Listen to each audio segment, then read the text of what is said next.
Guys, അപ്പോൾ കോളേജിലത്തെ ക്ലാസ്സൊക്കെ കഴിഞ്ഞ് ഞാൻ റൂമിലേക്ക് എത്തിയപ്പോൾ ഒത്തിരി ലേറ്റായി. ഇനിയിപ്പോൾ പറഞ്ഞിട്ട് കാര്യമൊന്നുമില്ല എന്നുകൊണ്ട് ഞാൻ നേരെ വിട്ടു ഡാൻസ് ക്ലാസ്സിലേക്ക്. ഇവരൊക്കെ കാണുമ്പോൾ ഒരു ചെറിയ സമാധാനം. അങ്ങനെ അതും കഴിഞ്ഞ് തിരിച്ച് റൂമിലേക്ക് വരുന്ന വഴിക്ക് ഞാനൊരു ഫാൻസിയിലൊക്കെ കയറി. കാരണം നെക്സ്റ്റ് ഡേ നമ്മുടെ കോളേജിൽ ഏതാണ്ട് ഫെസ്റ്റ് ഒക്കെ ആണെന്ന്. സോ അതിനു വേണ്ടി കുറച്ച് സാധനങ്ങളൊക്കെ മേടിക്കണമല്ലോ. തിരിച്ച് ഞാൻ പിന്നെ റൂമിലേക്ക് എത്തി ഒരു മന്തിയും കഴിച്ച് നിദ്രയിലോട്ട് പോയി. അങ്ങനെ ഞാൻ പറഞ്ഞ നെക്സ്റ്റ് ഡേയുമായി ഗൈസ് കോളേജിലും എത്തി. എപ്പോഴും പോലെ നമ്മൾ ഇന്നും ലേറ്റായിട്ടാണ് എത്തിയത്. അതുകൊണ്ട് കുറേ പെർഫോമൻസ് തീർന്നു പോയായിരുന്നു. എന്നാലും നല്ലൊരു സോളോ ഡാൻസ് കാണാൻ പറ്റി. അത് കഴിഞ്ഞിട്ട് നമുക്കൊരു ചെറിയ പ്രൈസ് ഡിസ്ട്രിബ്യൂഷനൊക്കെ ഉണ്ടായിരുന്നു. കൂട്ടത്തിൽ എനിക്കും വന്ന് കിട്ടി. അടുത്ത പരിപാടിയായിട്ട് എൻ്റെ ഒരു സോളോ പെർഫോമൻസ് ആയിരുന്നു കേട്ടോ ഗൈസ്. ശരിക്കും പറഞ്ഞാൽ എന്നെ വിളിച്ചപ്പോൾ ഞാൻ ഞെട്ടിപ്പോയി.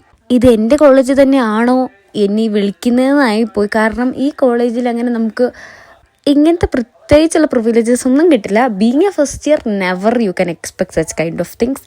എന്തോ ദൈവപുണ്യം കൊണ്ട് നമുക്കൊരു പെർഫോമൻസ് ഒക്കെ കിട്ടി. ഞാനതിൽ എൻ്റെ ബെസ്റ്റ് കൊടുത്തു എന്നാണ് എൻ്റെ ഒരു വിശ്വാസം. I was satisfied anyways. അത് കഴിഞ്ഞ് ഉച്ചയ്ക്ക് ഞങ്ങൾക്ക് ഫുഡ് പ്രൊവൈഡ് ചെയ്തായിരുന്നു. നല്ല അടിപൊളി ഫുഡായിരുന്നു കേട്ടോ. ഞങ്ങൾക്ക് തന്നെ വിശ്വസിക്കാൻ കഴിയുന്നില്ലായിരുന്നു ഇത് ഞങ്ങളുടെ കോളേജിൽ നിന്ന് തന്നെ കിട്ടിയ ഫുഡാണെന്ന്. വളരെ അൺഎക്സ്പെക്റ്റഡ് ആയിരുന്നു ഇത്രയും നല്ല ഫുഡ് കിട്ടുന്നത്. അത് കഴിഞ്ഞൊരു മിഠായിയൊക്കെ കഴിച്ച് കുറച്ച് ഗ്രൂപ്പ് ഡാൻസ് ഒക്കെ കണ്ടു കേട്ടോ. ഗ്രൂപ്പ് ഡാൻസ് ഒന്നും പറയണ്ട, എല്ലാം അടിപൊളി പെർഫോമൻസ് ആയിരുന്നു.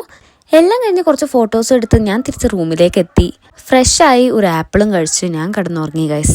അങ്ങനെ നല്ലൊരു ഉറക്കവും കഴിഞ്ഞ് എണീറ്റ് ആരുടെയോ ഒരു വ്ളോഗൊക്കെ ഓണാക്കി വെച്ച് കുറച്ച് സ്വീറ്റ് പൊട്ടാറ്റോസും ചിക്കൻ കറിയും കൂട്ടി ഞാൻ കഴിച്ചു. എന്നിട്ട് ഞാൻ വിടുമോ ഇല്ല, ഒരു ഫെറോറോ റോഷറും കൂടെ കഴിച്ചിട്ട് ഞാൻ കിടന്നുറങ്ങി ഗൈസ്. അപ്പോൾ അത്രയുള്ളൂ. Bye bye.